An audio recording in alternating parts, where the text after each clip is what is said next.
heurtent toujours à d'immenses obstacles. Des millions de femmes et filles sont marginalisées et font face à l'injustice de la discrimination, mais particulièrement à la violence qui persiste encore de nos jours. Madame Astou Diouf, c'est vrai, peut-être vous m'avez dit qu'il faut changer le concept de marginalisation. Ce n'est pas le concept adéquat. Mais enfin, Excellences, Mesdames et Messieurs, le thème des Nations Unies pour cette année, droit, justice, action pour toutes les femmes et les filles, appelle à l'action pour démanteler les obstacles structurels à une justice équitable, comme les lois discriminatoires, les protections juridiques insuffisantes, les pratiques et normes sociales néfastes qui freinent l'avancée en matière de droits pour les femmes et les filles de notre région. C'est dans ce contexte que la commission de la CEDEAO, s'inscrivant sur ce thème, a choisi de mettre l'accent sur un sous-thème portant sur faire progresser les droits, la justice et l'action pour toutes les femmes et filles dans le contexte du changement climatique et des transitions écologiques en Afrique de l'Ouest. Excellences, Mesdames et Messieurs, les femmes et les filles, en particulier celles des communautés vulnérables au climat et marginalisées, continuent de faire face à des barrières structurelles et juridiques qui restreignent leurs droits, leur accès à la justice et contraignent leur capacité à agir en tant que leaders locaux dans les secteurs de l'action climatique et de l'économie verte. En effet, l'Afrique de l'Ouest est une région particulièrement vulnérable aux effets du changement climatique et selon les prévisions climatiques actuelles, notre espace régional sera très affecté encore par les changements climatiques et les femmes et les jeunes filles resteront disproportionnellement touchées par ce phénomène, notamment en termes de dégradation environnementale, de catastrophes et de déplacements. Au vu de toutes ces difficultés, et malgré le rôle essentiel des femmes et des filles dans l'adaptation et l'atténuation au changement climatique,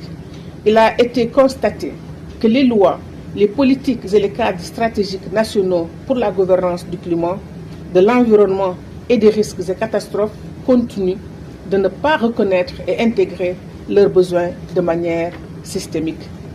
Excellences, Mesdames et Messieurs, l'action climatique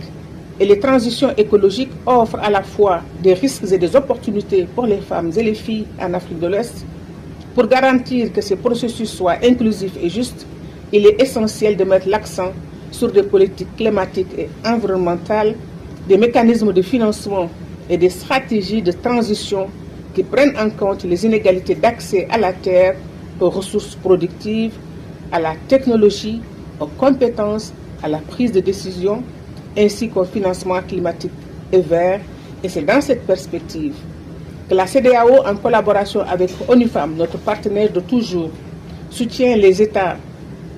membres de la CEDEAO à développer et à mettre en œuvre des cadres et programmes juridiques et politiques sensibles au genre afin de promouvoir les droits des femmes et des jeunes filles et de renforcer leur accès à la justice climatique afin de leur permettre de participer pleinement aux transitions vertes et à l'action climatique. Dans le cadre de ces efforts, le Centre Genre et ONU Femmes ont conjointement lancé en 2025 la communauté de pratiques ouest-africaines sur le genre et l'économie verte.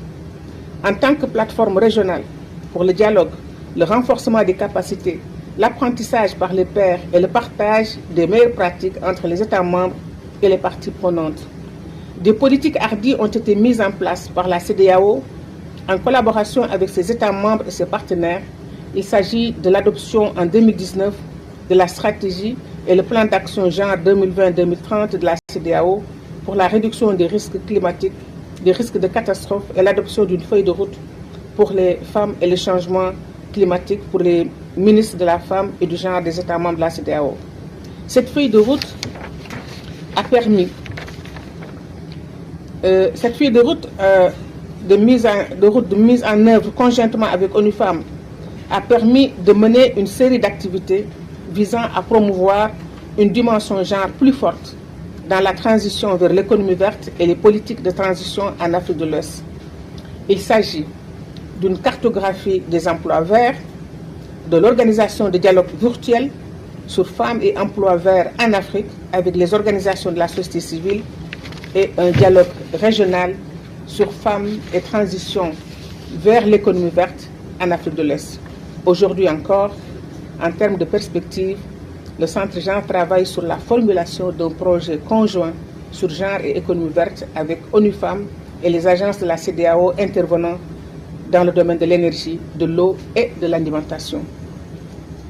Excellences, Mesdames et Messieurs, toutes ces initiatives entrent dans le cadre de la réalisation des objectifs que nous nous sommes fixés en matière de développement et d'égalité des genres, particulièrement dans le domaine de l'accès au droit, à la justice et à l'action pour toutes les femmes et filles dans le contexte du changement climatique et de transition écologique en Afrique de l'Est, mais également de la vision Sénégal 2050, qui accorde une place importante aux couches les plus vulnérables de notre société, en particulier aux femmes, aux filles, aux jeunes et aux populations rurales. Les différentes initiatives du ministère de l'Énergie et des Mines et du Pétrole en est un exemple avec l'allocation de 30% du fonds d'appui au développement local en faveur de l'autonomisation des femmes, une avancée majeure et concrète vers une justice économique pour les femmes. Enfin, Excellences, Mesdames et Messieurs, je voudrais terminer pour vous assurer de l'engagement ferme de la CEDEAO à œuvrer davantage et à accélérer encore plus la promotion de l'égalité de genre, particulièrement l'accès aux droits, à la justice et à l'action pour toutes les femmes et les filles dans le contexte du changement climatique et des transitions écologiques au bénéfice de la communauté ouest-africaine. À vous, Monsieur le